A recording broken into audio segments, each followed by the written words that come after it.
the person I was with, my therapist says, had narcissistic personality disorder, which means they're so delusional. They create a world that's not real. Like they've lied and created this story so much that anyone or anything that threatens the truth actually coming out, they will attack with everything that they have.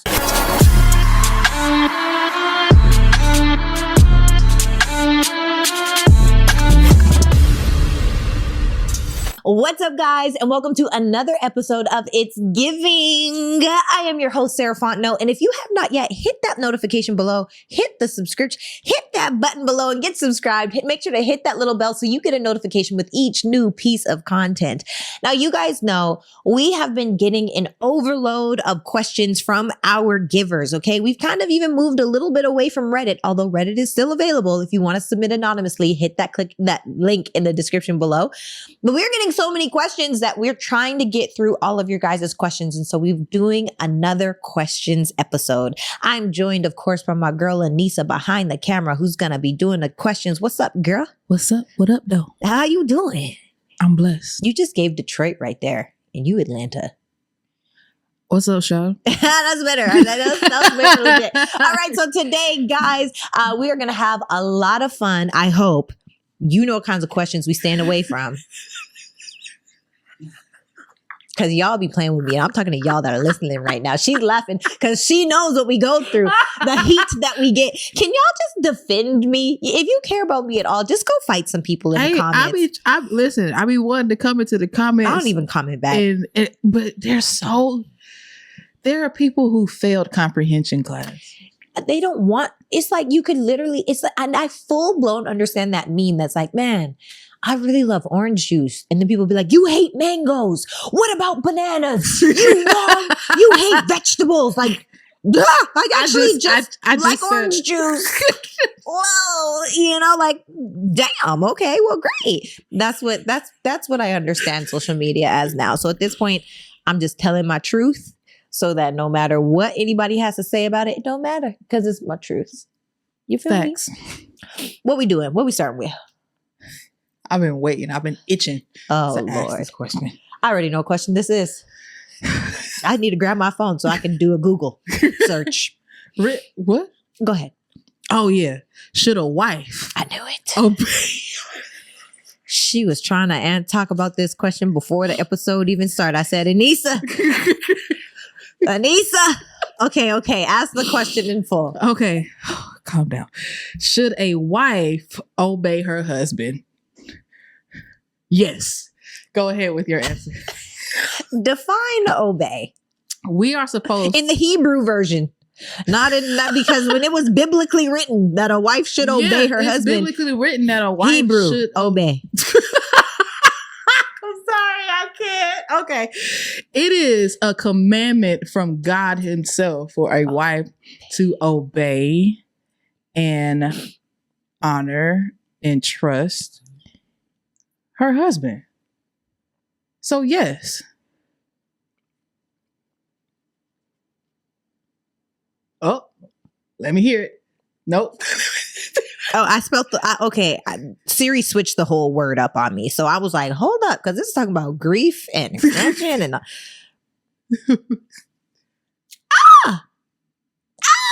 I feel good about this. I agree with you. Okay. The Hebrew word for obey is shama, which means to hear, listen, give attention, understand, submit to, and obey. I love how they use the word in the definition. Never really makes sense for me. Me neither. In Hebrew, shama describes hearing and its outward effects of taking heed, being obedient, and doing what is asked. Mm-hmm. That's what I meant. So it means do what you're told. For sure. So this is what comes up for me. Oh. And we kind of chatted about this a little bit, right? Uh-huh. I feel like if you are choosing your partner in a way where you trust your partner, why wouldn't you listen to what they have to say? We had a whole podcast question about we talked about this in depth. Yeah, because it's like, why would you not want to obey the man you're submitting your life to? My Like, life. Your life. Like I don't think people understand what marriage means. It is complete She passionate now, y'all. Hands going up. I'm sorry. Face animated. Please keep going. Complete surrender of self. Yes. You cannot go into the marriage thinking about self. True. You think about the mission. Submit. You want that man to have it to hold you to this day forward. And you know what else? I do think that one part in the Bible that gets a little forgotten about is submit unto each other. Mm-hmm. Right? Because a true leader, we're not talking about a boss here or a tyrant. We're talking about a true leader understands that someone else may be better in a certain field than you are. And so you enroll that person into what they're great at if it's not what you're great at.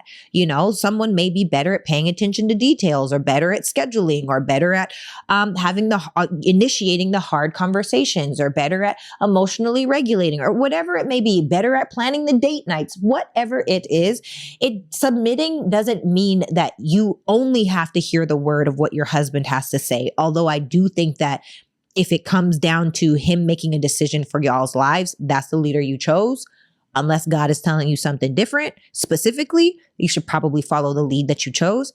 But I do think that there's a level of submission unto one another that is not spoken about enough. I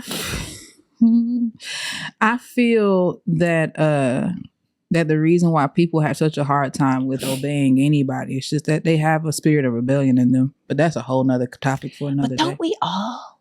We all do, but some is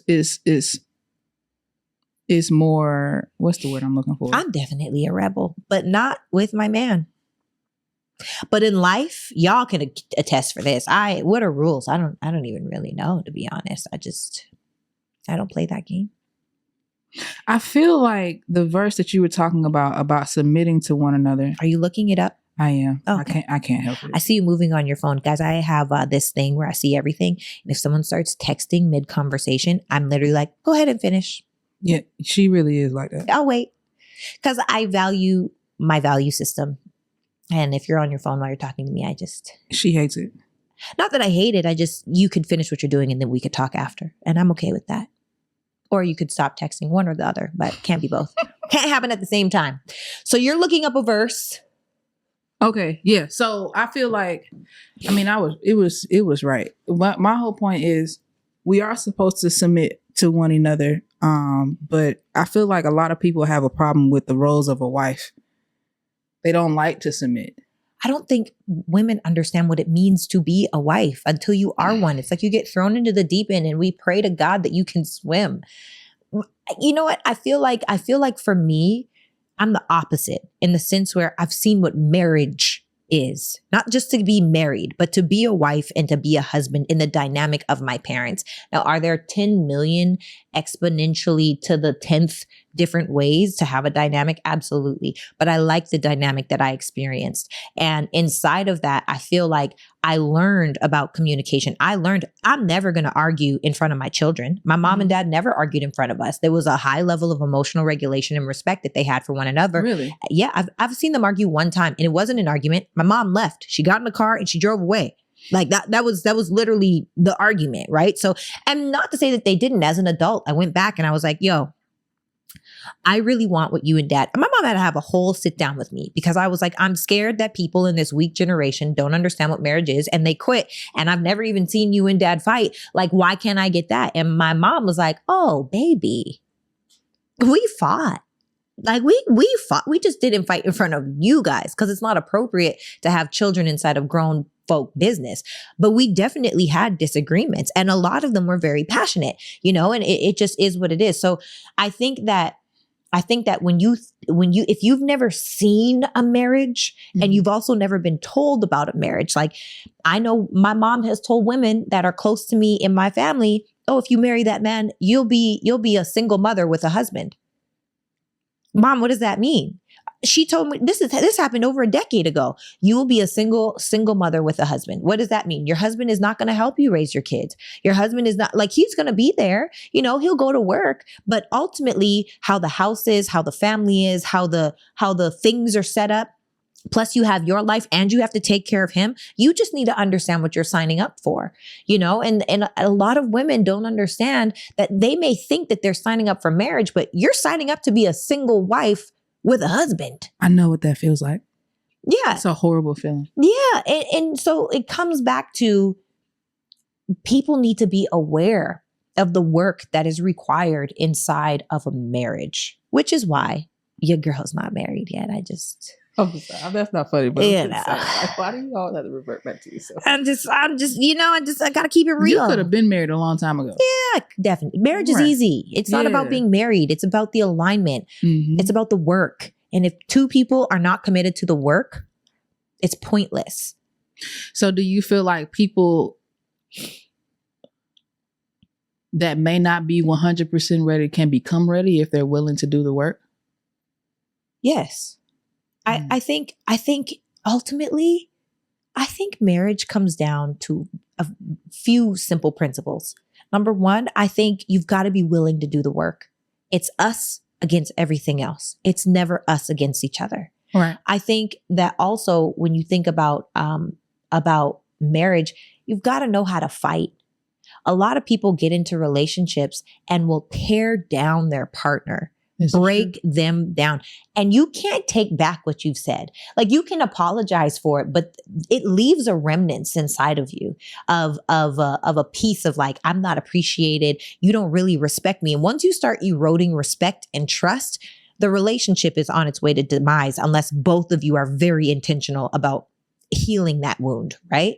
And then I also think that communication and comprehension of the communication. Like sometimes even inside of us, you'll hear me say, what did you hear me say? You know how I ask you that question? Like when we have like, what did you hear me say? And not because I want you to repeat back to me what I really want to know. What did you hear me say? Yeah. I had a hard conversation the other day and I said all of these things that I thought was just letting everyone know, hey, I literally said, this is what I just want you to know, this is what you're signing up for if this is what you're saying that you would like. And it wasn't to what that person wanted. And then that person said, oh, you don't want me. That means you don't want me to be a part of this. You don't want me to this. And I'm like, I didn't say that at all. I'm letting you know based off of the conversation that we just had, you are saying this and I'm bringing it to your awareness, so it's important for me to understand what you heard me say, because sometimes how we hear things is very different from the words that are coming out of someone's mouth based on our own vantage points, perceptions, and experiences. That's real. I mean, you remember back when we were kids and we'll start on one side of the room, somebody give them a statement and they'll go all the way Telephone. around. That's the name of it. Yeah. Mm-hmm. And by the time it got to the last person, completely different. Completely. I don't even know how that's a thing. I wonder if kids intentionally did that. They have to. It never made any sense to me. Like if it was like Peter Pepper picked a pepper. Peter Piper picked a peck of pickled peppers. That? If Peter Piper picked a peck of pickled peppers, how many pickled peppers could Peter Piper pick? If it was that, but easier. If it was, how did that turn into Philip went to the mall and found a puppy? Like what? But I mean, we see it on our videos. Like, you would think that these people, you failed comprehension class. I will not respond to that statement. Because it's like, bruh, like you said, all I said is what I like orange juice. That don't mean I don't like bananas, bro. I'm just acknowledging what I like. Like, what, you got a problem with oranges? You got to get a juice? I'm like, first of all, chill out. I enjoy juice, actually. Orange juice. And occasionally I'll have some mango juice. Don't gang bang on bacon with me. And then it's way more sugar. You just, the look. That's why you just. Like, we are entitled. Because it's one thing, like, you cannot, this is the whole reason why they say, like, there's no emotions in business, even though I don't agree with that statement. Because I believe that there are emotions. There's definitely emotions in business, right? Because people are in business and people are emotional. Exactly. But but it's like, because when people like if a business person tells you something, it's concrete. You can't use your emotion to decipher. You just have to take it at face value. What is it that I just said? No, don't think about it's not what you heard. What did I say? Just how like what do you gotta ask people, what did you hear me say? I say it all the time. Because you can hear something, and then once it gets through the I don't know, all of the processors in the brain, somehow we receive it differently. Yes. And we start to feel away when, bro, I didn't even say that. Why are you doing the things? Yeah, a girl. Questions that need answers, which is why effective communication and comprehension are so important inside of marriage. Because if you're not, this is the thing too, because communication and understanding creates safety. Mm-hmm. If you don't have safety in your relationship, you won't want to be there. It's the worst feeling in the world is being enemies with your spouse. Yeah. That is. I mean, I can't relate, but I can understand. It's a horrible feeling. Yeah. To feel like the person you committed your life to is your enemy or your op. Like, nah, bro, that's not a life. Not the ops. It's not a life. Not the ops. Side note, I just I touched my necklace and I just have to shout this out. I just have to give camera.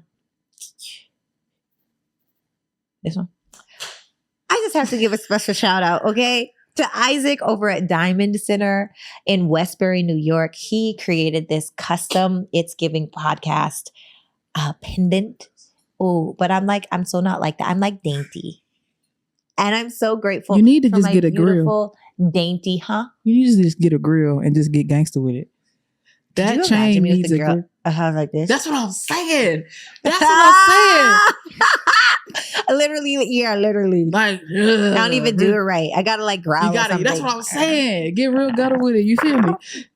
I'm sorry, the Atlanta came out of Just kidding. Okay, so I just have to give a shout out over to Isaac. If you are in the New York area or if you want to check him out, check out Diamond Center in Westbury, New York. Major shout out and thank you to Isaac over there. Okay, back to questions.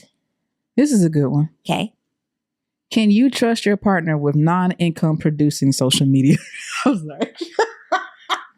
It's such a fun. It's the way he said it. Can you trust your partner on social media if they're not like making money on social media? Yeah, of course. Yeah, I agree. I feel like you should dive up. You know, people listen. Men, okay. You ever seen that dating show, Pop the Balloon? I know you've had to see that show. I saw one clip of it on Instagram. Yeah, so like. Men be wanting women to like not have hundreds of thousands of followers and like they want their page private. They want all, and I think it's so bizarre. Insecurity. That's what I'm saying. Like it is so bizarre. You know what it is? For me, it makes me, there's accountability when you date someone with a following because they got people that follow. And so now it's like you're in front of more eyes, so you can't do wrong. Like my man, if he goes outside and is up to no good, please believe he's going to get spotted. And people are going to be like, aren't you? Or someone's going to take a picture and send it to me. Like something's going to happen because it's literally like, like something here isn't right. Like we know you. Like, what are you doing? Legit. And also, I feel like men who can't handle women with like a huge social media following is because he doesn't feel adequate to lead her. Yeah. Like you feel inadequate as a man because this woman has accountability, ears of hundreds of thousands of people. Yeah. You know what? Or even thousands of people. Like even if it's like 7, 10,000, 15,000 people, like that's still a lot of people. So imagine speaking to a crowd of 15,000. I can't imagine. That's a ton. That's why I haven't done it yet. That's a lot of people. It is. You know? So I feel like, yeah. And then you know what else, you know, being a woman that has a decent following, little baby following, I feel like don't have me out here looking dumb. Don't have me out here looking stupid. Like, you know, and that right there is one of the things, like that's one of my tests. Don't be out here liking every woman's photo either.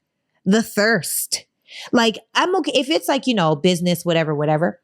But if you're over here liking every sexy photo that women post, like they're going to the profile and then just boop, boop, boop. No, like why? Like there's been people where I have a lot of very beautiful entrepreneurial female friends, right? Or associates, acquaintances.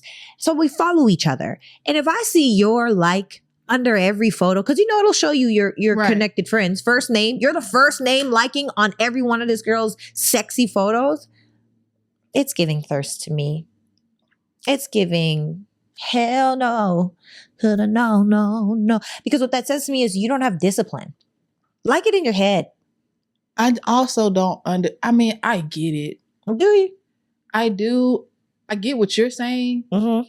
How you said it was in question. That's why I said, do you? I get it. I'm about to ask a question.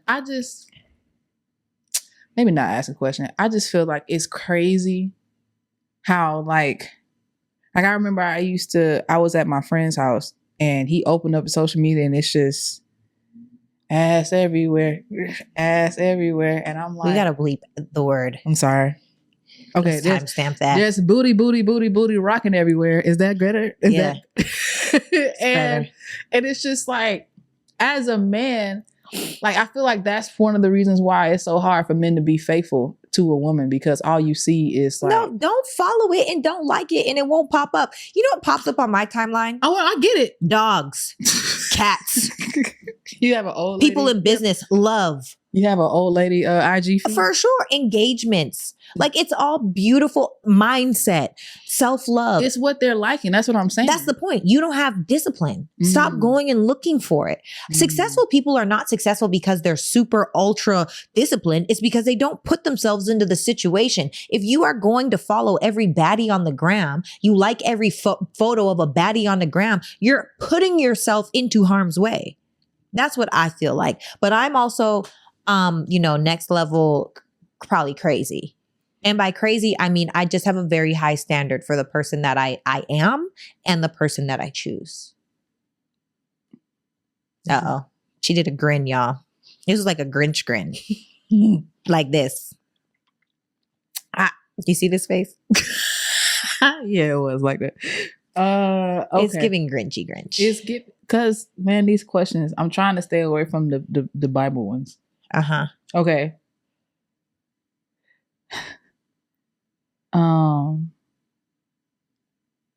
This is more of a statement. I guess she wants us to expand on it.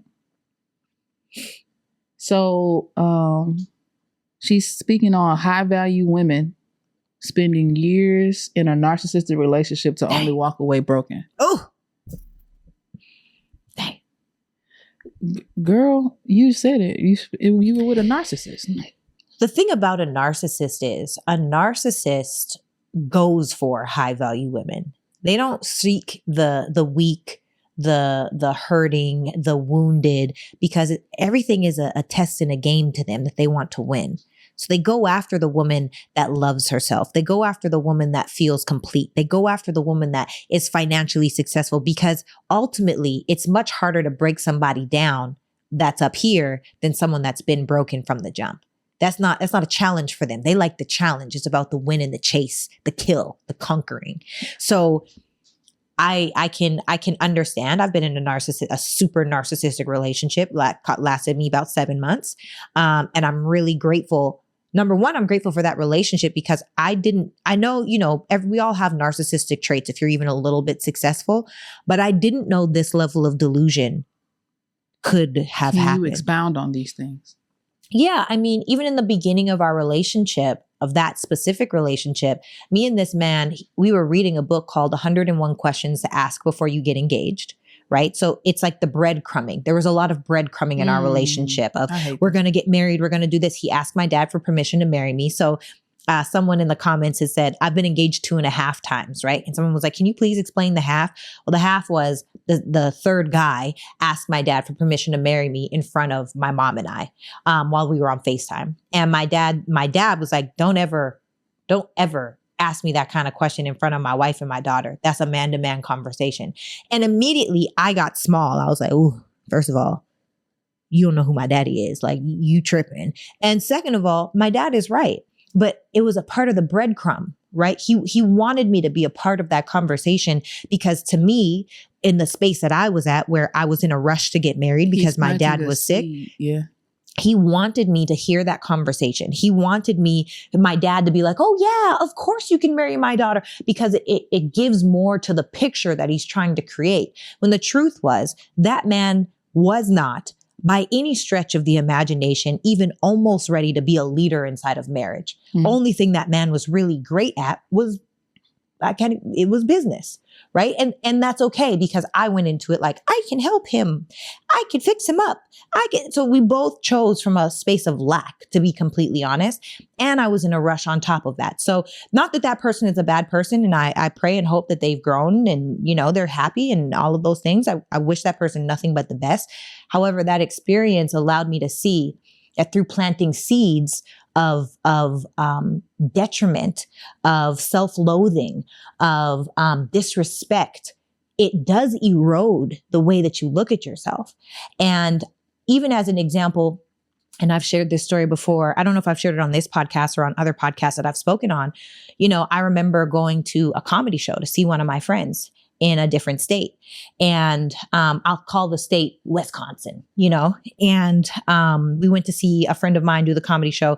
And after the comedy show, a woman came up to me and said, "Oh my God, you're so beautiful. You're one of the most beautiful women I've ever seen." And I'm like, "Oh my God, thank you so much. Takes one to know one. You know how I am. I'm always sharing compliments." And he said, "What did she say?" And she said, "I said she's the most beautiful woman I've ever seen." And she walked away. And he said, "Oh, she's probably never been out of Wisconsin." And in that moment, I was like, that's crazy. Well, the crazy part is in the past, he'd never dated. It's just all the things. So I feel like there were a lot of these moments where he would try to say things like, "Oh, you really think of yourself higher than you are. I think of myself as the highest and you should too." So it wasn't until retrospect that I was able to really look back and see how toxic this man is. Or even like inside of, me, I believe in hard conversations. Having a hard conversation, we talk about on the show, we've talked about the Gottman theory, right? I learned about the Gottman theory because I was doing research on narcissists inside of my relationship and why I felt the way that I felt. And so the Gottman theory talks about how if you see 4 things in a relationship, you're guaranteed to fail, which is, when you tear someone down, what is it called? When you tear someone down, critical, when you criticize someone, when you're defensive, when you stonewall, aka when you shut down, and when you have contentment. And I was reading it, and at first glance, I was like, well, maybe I think I have contentment. Maybe I think I'm better than this person because I'm like smarter at emotional regulation. But I'm not, I didn't actually have contempt. And so in an open conversation, I'm just sharing, maybe we can figure out what is it that we both do. Cause at this point I'm stonewalling, I'm shutting down, and I don't want to do that anymore. And then when I was walking back into the house, I hear him having a conversation on the phone talking about me and how I have contentment. And she said this and literally just all of these things. So it was like all of these things in 6 months felt like 5 years. And you want to know what's even crazier? Let me tell y'all something that a narcissist will do. They expedite time. What do you mean? What do you mean by that? It's a fast track. If you come in and you're up here, they are trying to erode you as fast as they possibly can, because it's not about marriage and a family and happiness and joy. It's about the chase, the conquer, the kill, right? And so once I started learning more about the Gottman theory, I realized that stonewalling, get this, stonewalling, which is where you shut down, you stop talking, you don't really have much of a response, highly effective communicating, international speaker, been all around the globe teaching self-business development and leadership. Sarah Fontenot, doing all these things, was shutting down in a relationship. Weird, right? The weirdest part is, do you know stonewalling usually doesn't start until you're at least 2 years into a relationship? Shut up. You mean to tell me I've been in this relationship for 4 or 5 months and I'm shutting down already? With having effects of a 2-year relationship. And I personally consider myself to be fairly evolved. I choose to try to do things differently and see things a different way. I don't choose to stay at a low vibration. And 4 or 5 months into a relationship, I am stonewalling. So, okay, I guess my next question would be, what are traits, like character traits that you need to look out for? Like if you're trying to gauge on whether a person is a narcissist or not, like what are the things that you need to be able to see? That's such a challenging question because it's charisma, it's attraction, it's the shiny things. Like a narcissist seems like a really great person. You know, they really do. They seem like a really great person, but it's only through communication. Like at first, that's where narcissists, they love bomb you, right? They hit you with all the things at the beginning. They breadcrumb you with what they think you want. You've got to watch for the way that they treat you more so than how they show up. Because you can't just look at every attractive, successful person and be like, oh, they have narcissistic personality disorder. And I also think we have to acknowledge that there's a difference between a narcissist and someone that has narcissistic personality disorder. The person I was with, my therapist says, had narcissistic personality disorder, which means they're so delusional. They create a world that's not real. Like they've lied and created this story so much that anyone or anything that threatens the truth actually coming out, they will attack with everything that they have. Right. And so that is different from a person that just kind of tries to break you down. This person, that's where gaslighting comes in. Narcissistic personality disorder. This is where they're breadcrumbing you. This is where they're love bombing you. This is where they are gaslighting you. This is where they try to make you think that your world is fake and only their world is real. This is where isolation starts to happen from you and your loved ones because they can control you better, right? If you can divide, you can conquer. So there's a lot of different things in their actions. But just to look at, I mean, they like shiny things. They're successful. They're charismatic. This face. What is this face? That's a lot to take in. I mean, it's a lot to deal with. But I have to say, it's important to know that anyone that is any bit of successful has narcissistic traits. Some traits, not all of the traits are bad. You have to think highly of yourself. You have to be goal oriented and want to achieve. You have to have certain personality traits. Like not all narcissists are bad. It's the narcissists that are going and looking either subconsciously or consciously to erode a person, to destroy a person for nothing more than their own psychological, psychopathic thought. That's where it gets crazy. So they're just delusional. Truly. Yeah. Okay. Yeah. You have any thoughts on that? I know I said a lot. I was married to a narcissist. Well, yeah.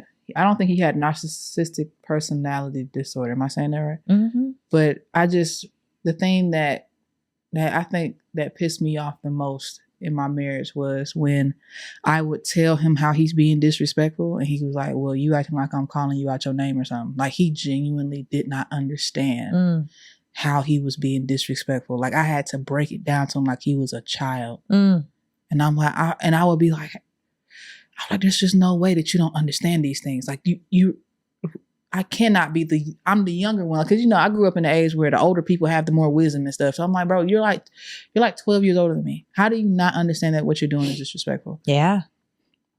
So like, that's just. You just brought up another thought for me. There's this thing called CPTSD, which sometimes I think is confused for narcissistic personality disorder. PTSD. What is that? It's where they can come across as having narcissistic personality disorder, but really when they were children, they experienced so much trauma as a child that there's such a fine line between the two. There's still a high level of delusion, but these are oftentimes people that have been molested, people that didn't have a mother figure or an over coddling mother figure. There's I did a lot of research on that too, because I was really like, yo, how'd this happen to me at this big age? Not this age, obviously it happened whenever it happened, but that's also a really a great topic. I think we should have a specialist come in and talk about that because there's such a beautiful difference. Not beautiful, but there's such a, to know the difference and know what you're choosing can be really powerful. That awareness is life-changing, I think. Yeah, that's narcissist, man. Yeah, buddy. All right, what's next? Next question. Yes. What? You did the Grinch smile again.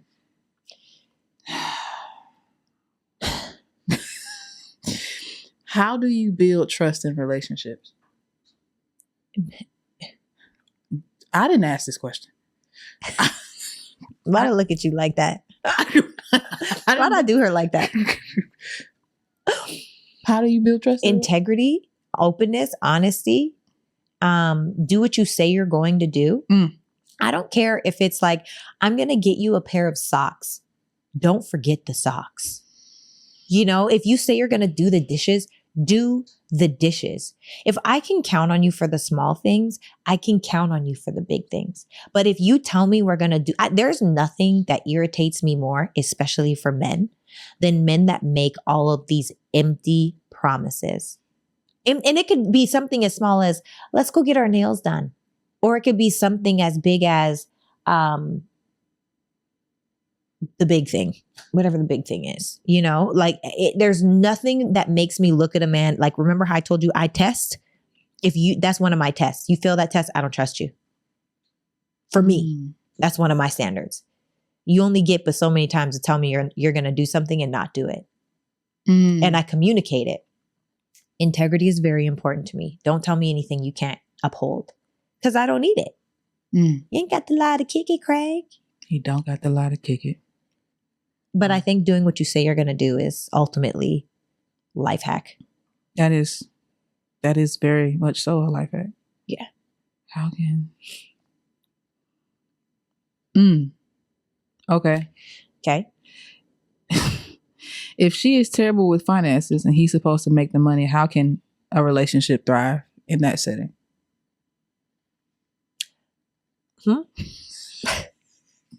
I'm confused. Why do we need one for the other? I'm confused. I'm just reading with I don't understand the question. I literally like, what? How can a relationship thrive if the woman is terrible with money and the man is supposed to make all the money? Like, as soon as the man make it, she go spend it. She's irresponsible. That's bad leadership, sir.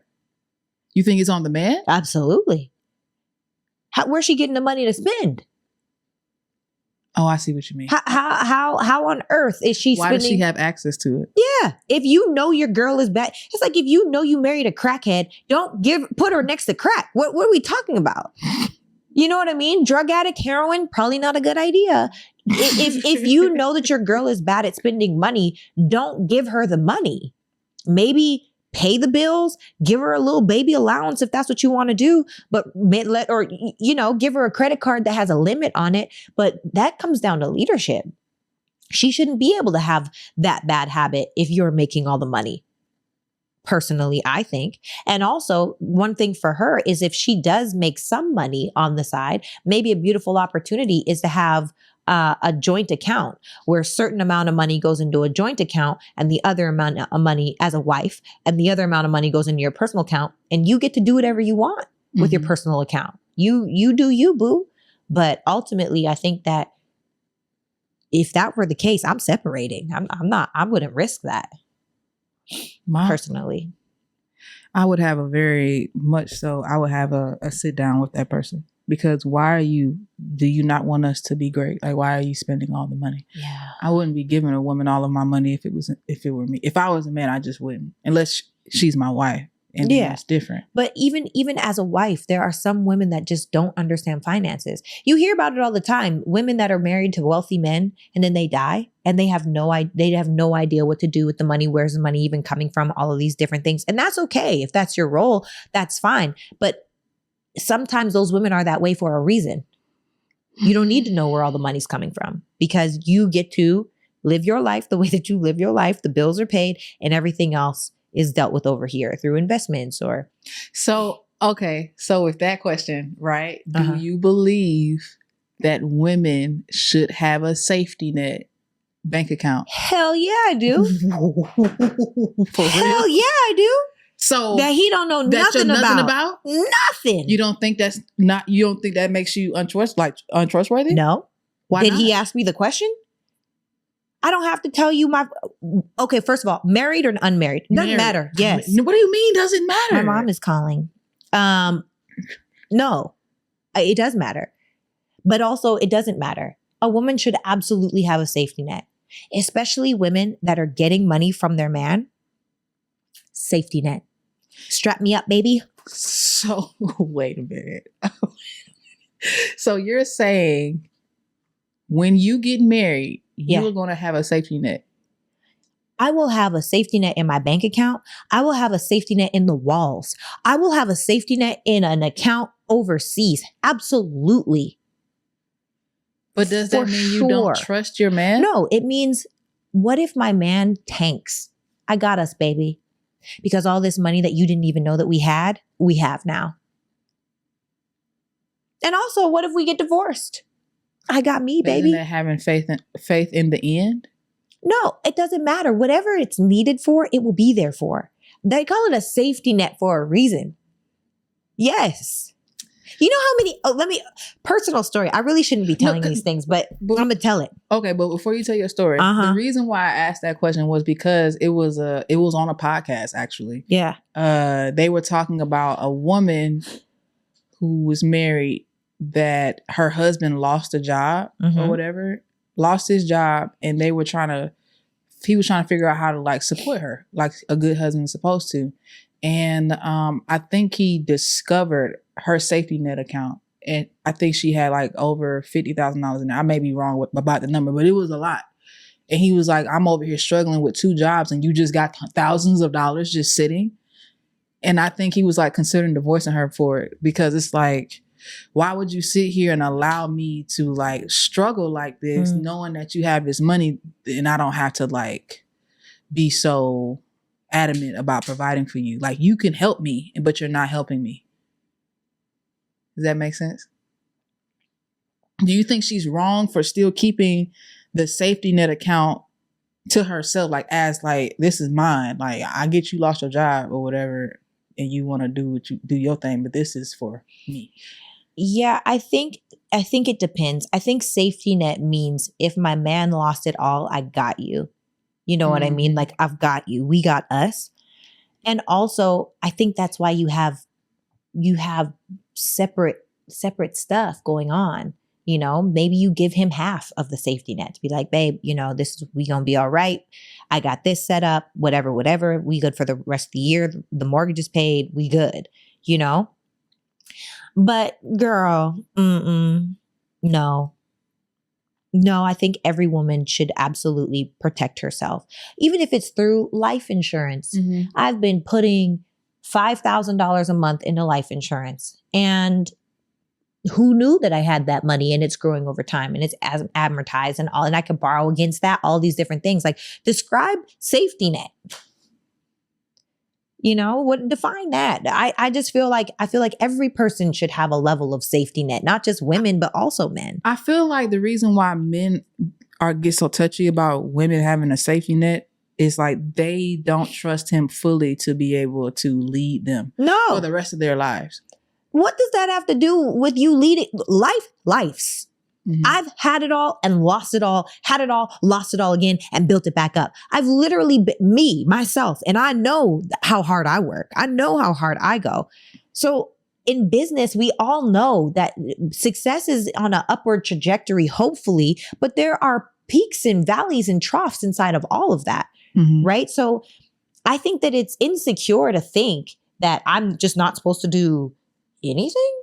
I don't think it's not even don't do anything. Honestly, I'm kind of like indifferent about it.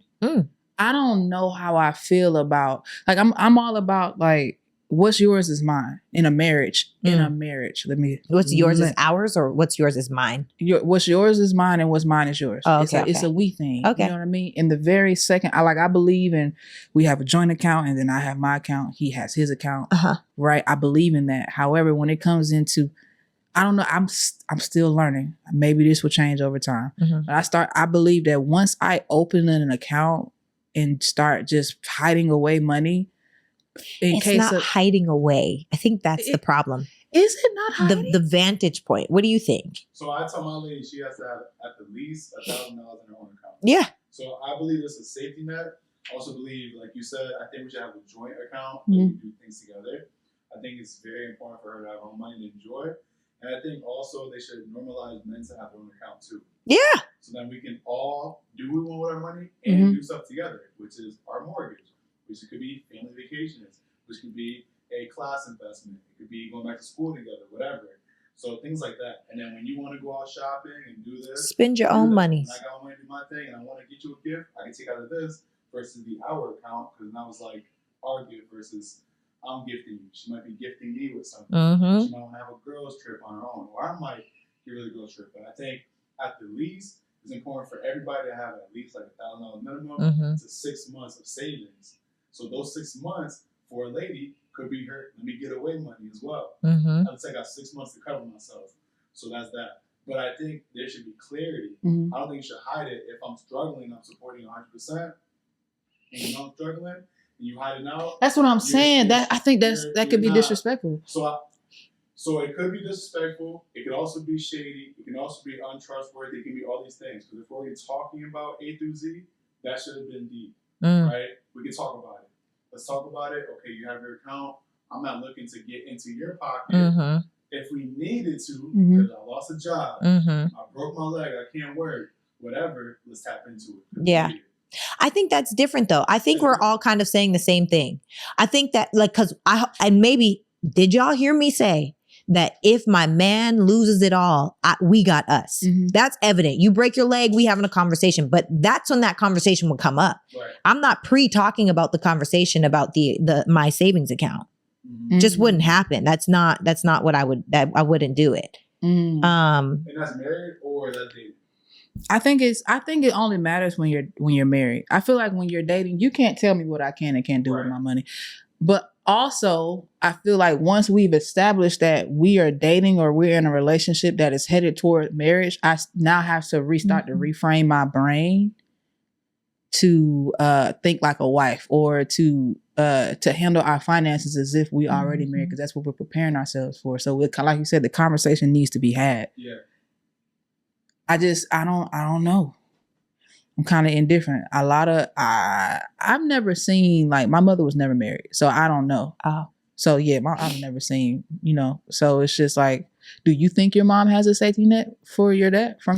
Well, my dad ruptured a disc in his back when I was 10 years old. So my dad's been on disability and he just got a really bad hand. Like, then it was his back and cancer, and he's just got a bad hand. So he hasn't really been able to work since I was like 10.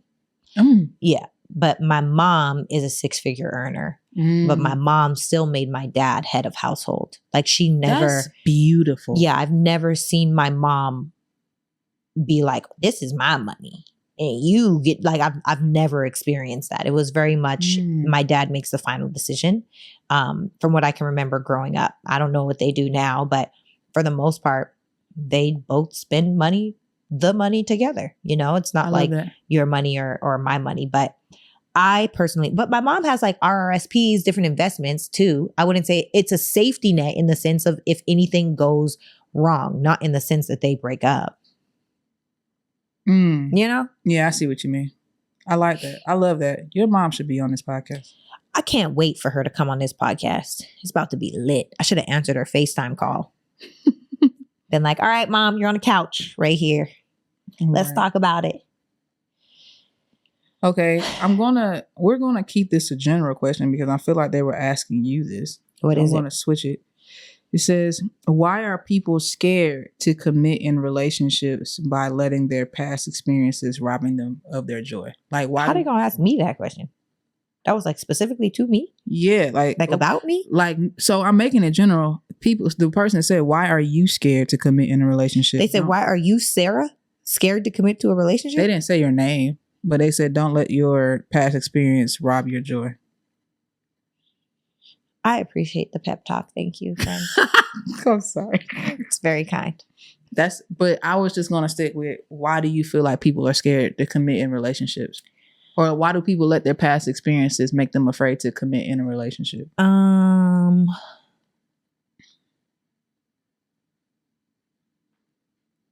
Why do I feel like people are scared to commit in a relationship?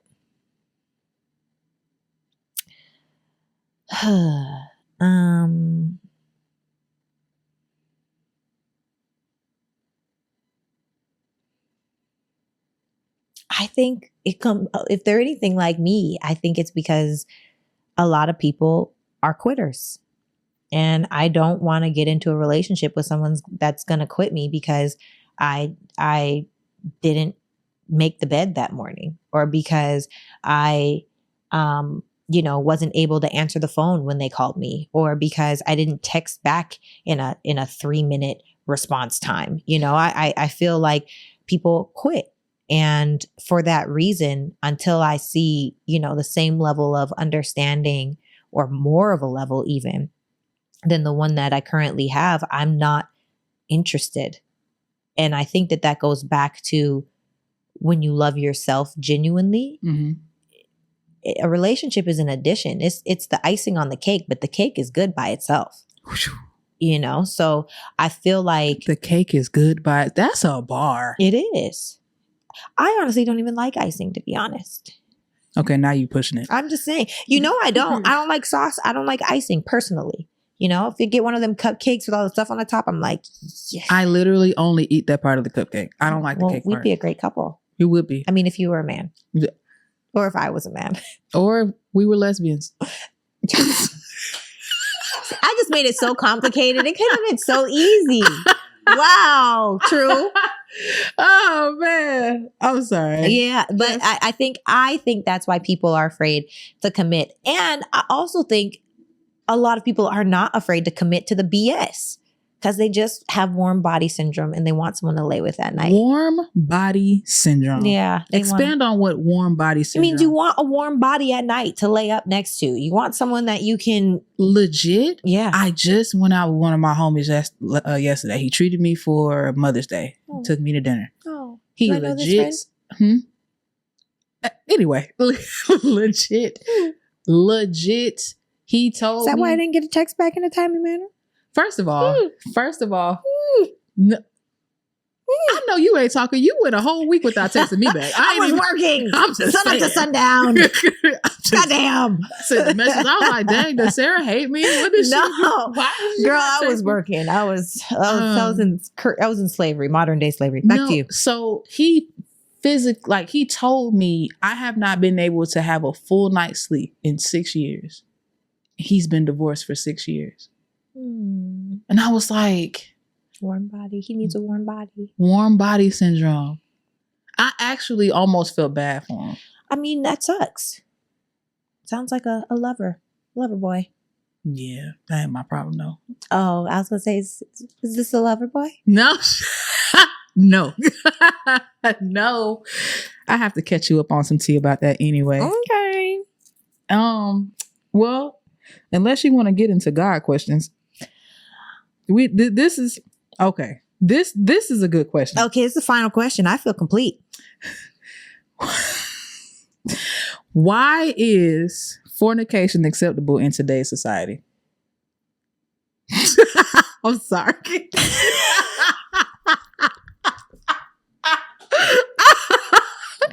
These questions, man. Okay, do you want me to start it? Can I have camera 2? Just keep looking at myself in the thing. Back to you. Yeah. Okay. I don't mind this. Okay. I believe that the reason why fornication is acceptable in today's society is because 99% of the population is carnal. Like, I understand why fornication happens. We have desires, we have our flesh, we lust after people and things, and we just want to, get our rocks off and do the I guess I'm trying to be PG-13 here. Do the do. You know what I think? Or you feel complete? Oh, go ahead. I can let you do your thing. If I need to add anything, I will. Girl and gentlemen, I think that people... They're of the devil. No, I'm playing. I'm sorry. No, they're not of the devil. I think that people... I'm like, how do I even say this? Just say it. Back in the day, people were getting married at like 13, 15, 19. Right? This is true. So you didn't have a lot of opportunity to go fornicate. This is true. Right? And I also think that families were staying together. This is true. There's so many things that are different from back in the day. This is also true. And, as a fornicator, keeping it real, I feel like don't judge me and I won't judge you. I feel like we all make the decisions that we make that are the best for us. And I also feel like that's another beautiful way to connect. Now, that being said, I think it is extraordinarily important to be very selective with who you share your body with. This is true. I will absolutely say everybody doesn't get to experience the innermost intimate parts of you, in my personal opinion.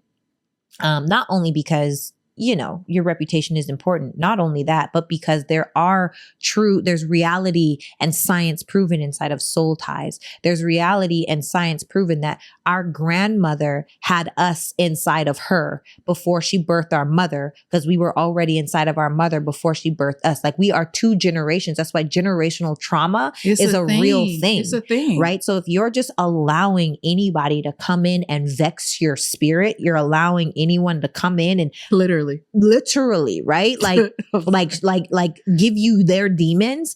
That's not a good idea. It's not ideal. So, I think that you should be extraordinarily selective, but I'm not going to sit here and be like, you've got to wait till marriage, because that would be a lie for me. That's what I think. I think times are very different. Yeah, times are very different. Times are different. Yeah. Times are very, very, very different. I really want to go into a study about that, because I really feel like it's a lot of carnality, and a lot of people they just be It's human. they just be in there. Not me. I'm actually really good at being like a hard no to everybody. Everybody. But when I do have my person, I enjoy my person. I see what you mean. Like, the discipline is on an all-time high for me. Oh yeah, for sure. Has to be. Yeah. Has to be. It's no. These ninjas talk more. be talking. They talk more than these days, in the words of Drake, even though you got bodied.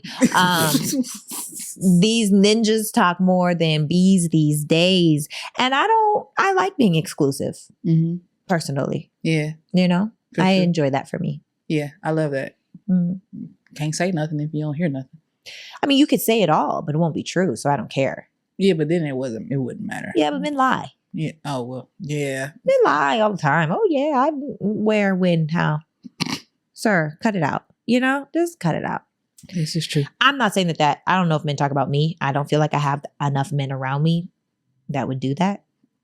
But maybe. Who knows? I feel complete. Those are all the questions. That's not all the questions. There's way more questions. They're all God questions. They're God questions and questions about Sarah trying to figure out what your favorite color is. I don't got time for that.